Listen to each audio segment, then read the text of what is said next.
మనం వృశ్చిక రాశి గమనించుకుంటే ఈ రాశి వాళ్ళకి 8th హౌస్లో కుజుడు ఉన్నారండి. ఏదైనా గ్రహం 8వ ఇంట్లో ఉంటే అంత మంచి చేయదు అని మనకి శాస్త్రంలో వివరించడం జరుగుతుంది.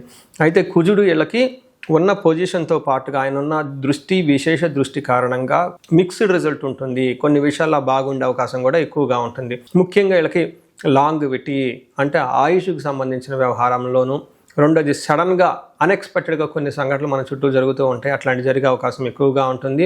తర్వాత కొంతమంది తంత్ర జ్ఞానానికి సంబంధించి, తంత్రానికి, హిడెన్ సీక్రెట్స్కి సంబంధించిన విషయాల గురించి ప్రాక్టీస్ చేస్తుంటారు. అలాంటి వాళ్ళకి విషయాలకు చాలా బాగుంటుంది. ఇన్హెరిటెడ్ ప్రాపర్టీస్, వీళ్ళకి జన్మతః పెద్దవాళ్ళ నుంచి వంశపారంపరంగా వచ్చే కొన్ని ఆస్తులు అవన్నీ ఉంటాయి. వీటికి సంబంధించిన వ్యవహారాల్లో కొంచెం ఖచ్చితంగా అయితే తేడా మీకు కనిపిస్తూ ఉంటుంది. రహస్యాలు, ఇప్పటిదాకా మీకు ఏదైనా రహస్యాలు ఉంటే రహస్యాలన్నీ బయటకు వచ్చే అవకాశం ఎక్కువగా ఉంటుంది.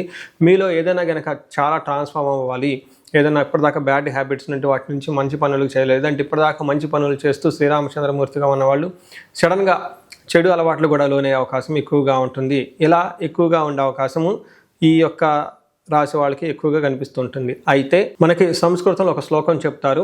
ఇందులో ఏం చెప్తారంటే ప్రవాస కార్యహాని సాత్ కాసారోగ పీడనం స్థాననాశనం రుణచ్ఛేద అష్టమస్తే ధారాసుతే అంటారు.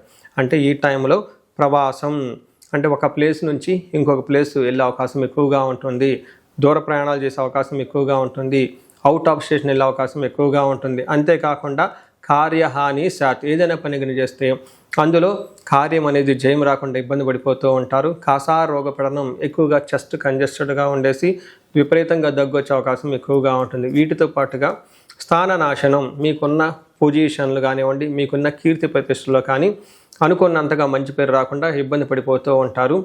రుణచ్ఛేద అని చెప్తారు. అంటే రుణం, అప్పు అంటే అప్పులు విపరీతంగా వాళ్ళు వచ్చేసి మీకు ఎవరైనా ఉంటే అప్పులు విపరీతంగా ఇబ్బంది పెట్టే అవకాశం ఎక్కువగా ఉంటుంది. ఇది అంత మంచి పొజిషన్ కాదు. ఎప్పుడైనా డబ్బులు ఇచ్చేవాళ్ళు కానీ డబ్బులు పుచ్చుకునేవాళ్ళు కొంచెం ఆగి కరెక్ట్గా 1-2 సార్లు డాక్యుమెంటేషన్ వెరిఫికేషన్ చేసుకొని చేయాల్సిన పరిస్థితి ఈ 45 డేస్ని గమనించాలి. అయితే ఇందులో ఒక పాజిటివ్ న్యూస్ కూడా ఉందండి. అదేంటంటే మీకు విపరీతంగా ధనం వచ్చే అవకాశం ఎక్కువగా ఉంటుంది. ధనంతో పాటు విజయము, ఈ యొక్క కుజుడు మీకు కొంచెం ఇబ్బంది పెట్టినప్పటికీ ఫైనల్గా మీకు సక్సెస్ని, ధనాన్ని ఇచ్చే అవకాశం చాలా ఎక్కువగా ఉందని గమనించుకోవాలి.